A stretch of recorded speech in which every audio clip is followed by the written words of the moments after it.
It's the 7th of May 25, Wednesday, and I'm just having a rant about Labour. And I could call this actually Keir Starmer's the most tactless Prime Minister ever. You know, he just seems to get it wrong all the time. Like last August, he got it wrong. I mean, he was basically talking about Labour voters when he was talking, traditional Labour voters, and then it just gets everything wrong. He's he just got really beat badly in the polls. He done even worse than they thought. And his attitude was he's going to double down and put his policies through faster. That's the message. He says, "I get it. I'm going to put my policies through even faster." I don't think that's why they were voting that way. It's probably the opposite. He's the most tactless prime minister ever, I think. Um, And just thinking back to how he came up, you know, he was Jeremy Corbyn's side man. Well, not side man, but Brexit minister, I think it was, for 4 years. For 4 years, he couldn't stand Jeremy Corbyn, and yet he worked with him for 4 years. That's how devious he is, you know.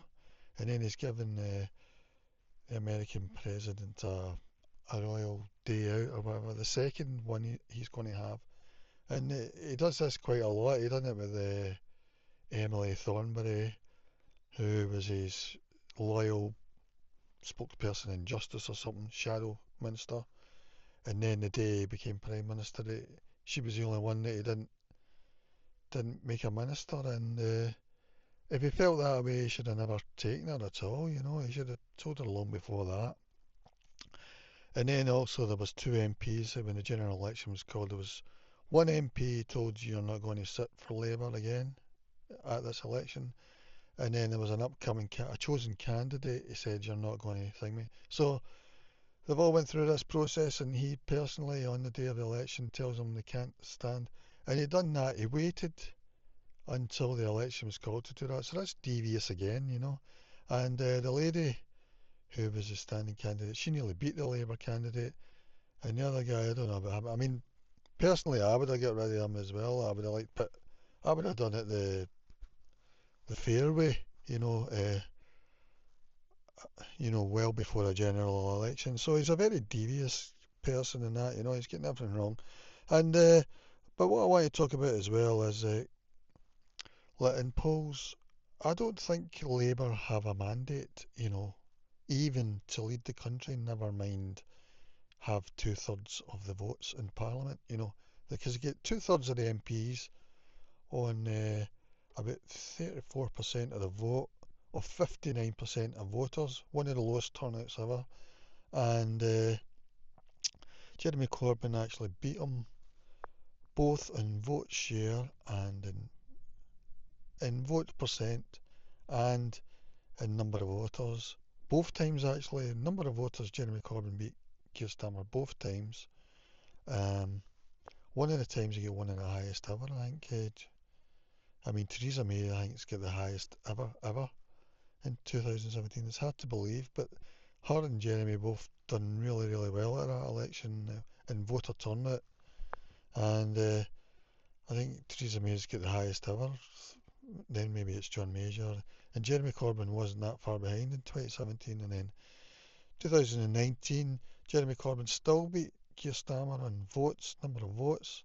And but and he was about 32% of the vote share, so he almost even won that. And at that time, Keir Starmer was his Brexit minister, Jeremy's Brexit shadow minister. I don't know how long he had that job, 2 or 3 years or whatever. Keir said we should have a second referendum. That was his policy, and I think most people would say that Brexit was what sunk Labour at that election, not actually Jeremy Corbyn. It was actually the Brexit thing because they were stopping those deals going through and stuff. And up in the north of England, the Northern Wall turned against Labour, for the first time ever. And so, but now we've got the situation where Labour are about 22% in the polls. We've got a three-horse race now.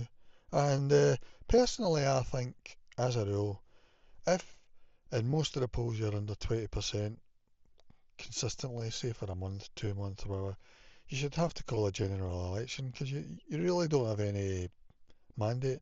Like I say, Keir says he's got a clear mandate, but he knows himself. Like he get what 34% of 59% of voters, and Jeremy Corbyn beat him both times for number of votes. So he doesn't really have a mandate at all. It just goes to show us that our electoral system's not fit for purpose. Really, it's not very democratic. And out of that, he gets 66% of the votes. From that, because Tories' vote just collapsed. That went from 40% to 22% or something. But now Labour are sort of down 22%. I don't know why they're up so high, but I feel that if they go under 20%, whoever's the party in power, they should have to call a general election, because they don't have a mandate really. And I've said before, I'm not happy with the electoral system. I mean, Australia's a lot better than us. For a start, if you keep first past the post, it should be every 3 years. Every 5 years is unacceptable. That's almost dictatorship. Um, and we should be like the Swiss electoral system, where they're actually voting on issues rather than party hampers.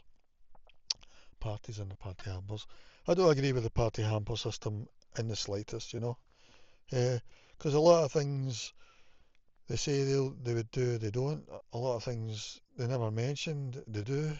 And really they just do what they like, really. Uh, they might have one or two signature things they feel they have to do or something, but even in that, someone like Keir will change his mind. Um, so I don't think I have any mandate. And it's not just about Labour, I'm talking about this as well. This would be for any party in power. If you're under 20%, you need to call a general election, really. Like I say, I think we need to go to the Swiss electoral system for referendums, direct democracy, and that. So that's just what. And I'm just going to show you this stuff about comparing to Jeremy Corbyn because I looked up in Grok. So it wasn't a very good question I asked her.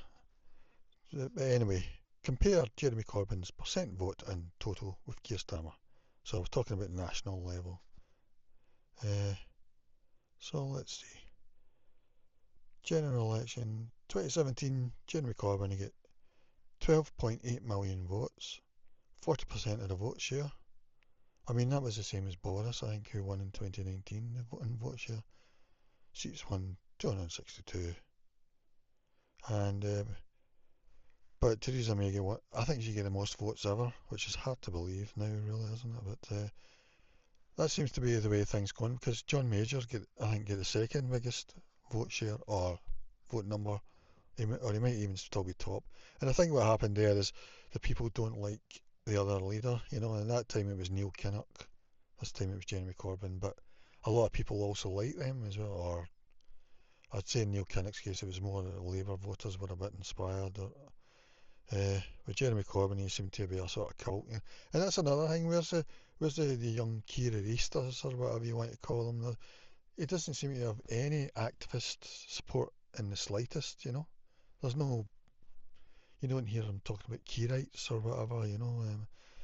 And so 2019 election. So this is what Keir calls Labour's lowest point. I would think he would say.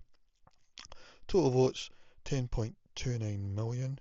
So Keir Starmer got around about 9.6 million or 9.7. So at the lowest point, Keir was beat by Jeremy Corbyn on votes. More voters turned out for him in 2019. Vote share 32.2%.